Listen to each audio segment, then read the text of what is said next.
જય પશુપાલક, જય ગૌ માતા.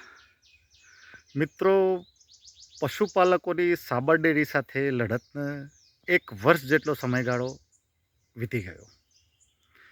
હવે આપણને જે પરિણામ જોઈએ છે તે 100% તો નથી જ મળ્યું, પણ થોડા ઘણા અંશે આપણને સફળતા જરૂર મળી છે કે સાબર ડેરીના સત્તામંડળને એક ડરનો માહોલ પેદા થઈ ગયો છે.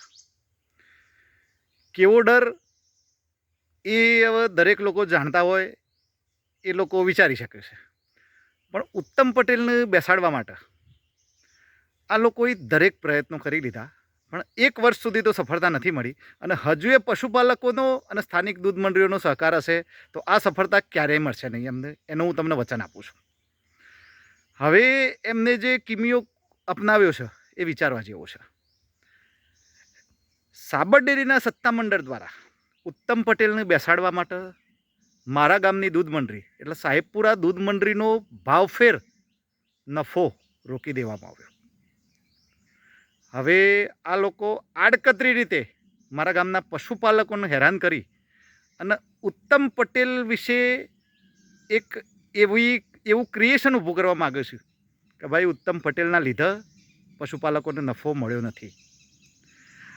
આ દિશામાં મારા જ ગામના ચેરમેનશ્રીને સેક્રેટરી જ્યારે મળવા માટે ગયા ત્યારે સાબર ડેરીનું સત્તામંડળ એમને પ્રેશરાઇઝ કરે છે કે તમે ઉત્તમ પટેલ વિશે એમની પ્રતિષ્ઠાને હાનિ પહોંચે એવો એક વિડીયો બનાવીને સોશિયલ મીડિયામાં મૂકો. એમને આખું સ્ટેટમેન્ટ આપ્યું કે આવું આવું બોલો તમે એમના માટે, અને સાબર ડેરી વિશે પોઝિટિવ બોલો કે જેમ અરવિંદભાઈ બેરણાવાળા બોલ્યા એવું કે ભાઈ નફાથી સંતોષ છે. આવું બધું ઘણું બધું એમને અમારા ચેરમેન, સેક્રેટરી અને કમિટી સભ્યો પણ ગયા, એમને આવું પ્રેશરાઇઝ કરવામાં આવ્યું. તેમ છતાં મારા ગામના ચેરમેન અને સેક્રેટરી અને કમિટી સભ્યોએ સ્પષ્ટ ના પાડી દીધી કે ભાઈ ઉત્તમ પટેલની જે લડત છે એ સાહેબપુરા દૂધ મંડળી માટે નથી, એ સાબરકાંઠા અને અરવલ્લી જિલ્લાના તમામ પશુપાલકોની લડત છે. એટલે ઉત્તમ પટેલ વિશે અમે કાંઈ બોલશું નહીં. તમારે નફો આપવો હોય તો આપો, ના આપવો હોય તો કાંઈ નહીં.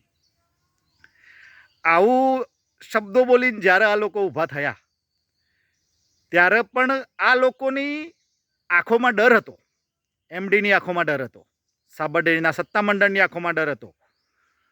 અમુક ડિરેક્ટરોએ એમડીને ભલામણ પણ કરી કે તમે પશુપાલકોનો નફો રોકીને બહુ ખોટું કરી રહ્યા છો.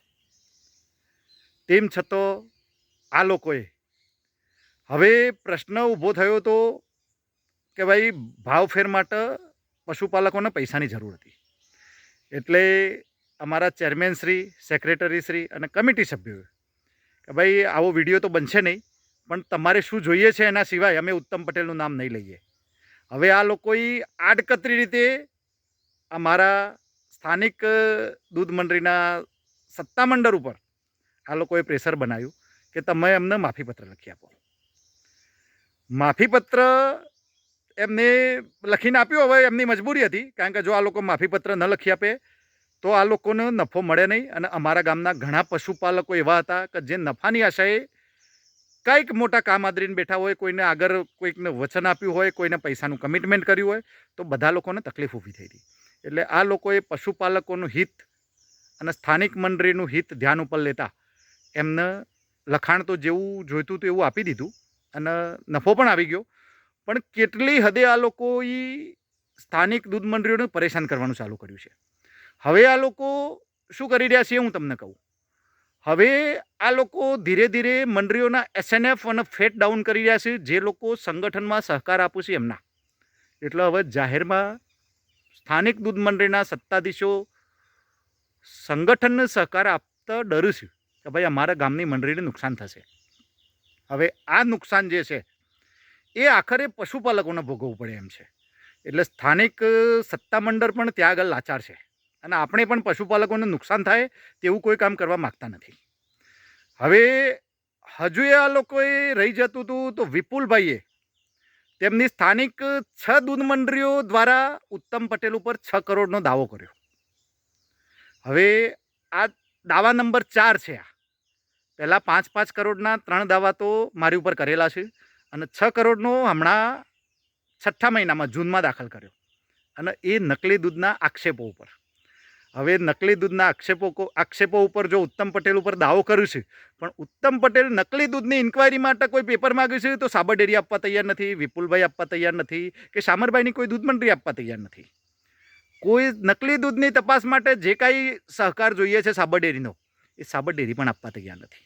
એટલે એનો સીધો મતલબ એ છે કે નકલી દૂધ 100% સાબર ડેરીના સત્તામંડળ દ્વારા જ બજારમાં મૂકવામાં આવે છે.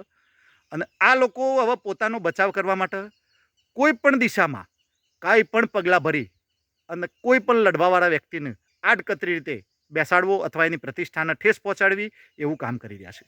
એટલે મારું દરેક પશુપાલકોને નમ્ર નિવેદન છે કે હવે આ લડત પશુપાલકોએ પોતે જ લડવાની છે, અને એ લડત સંગઠન લડશે જો પશુપાલકોનું સંગઠન હશે તો. અને અમે સંગઠન સિવાય આજ સુધી લડ્યા છીએ, એટલે દરેક જગ્યાએ આપણે પશુપાલકોની હાર થઈ છે.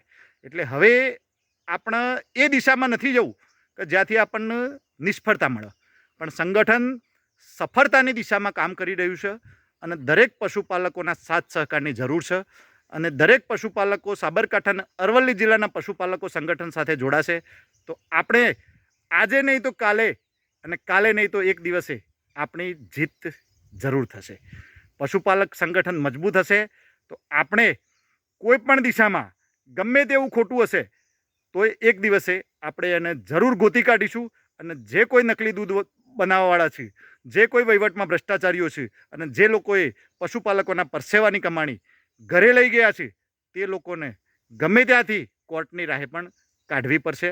અને પશુપાલકોને ન્યાય મળે એ દિશામાં આપણું સતત કામ ચાલુ રહેશે, જેનું હું તમને વચન આપું છું. જય હિન્દ, જય ભારત.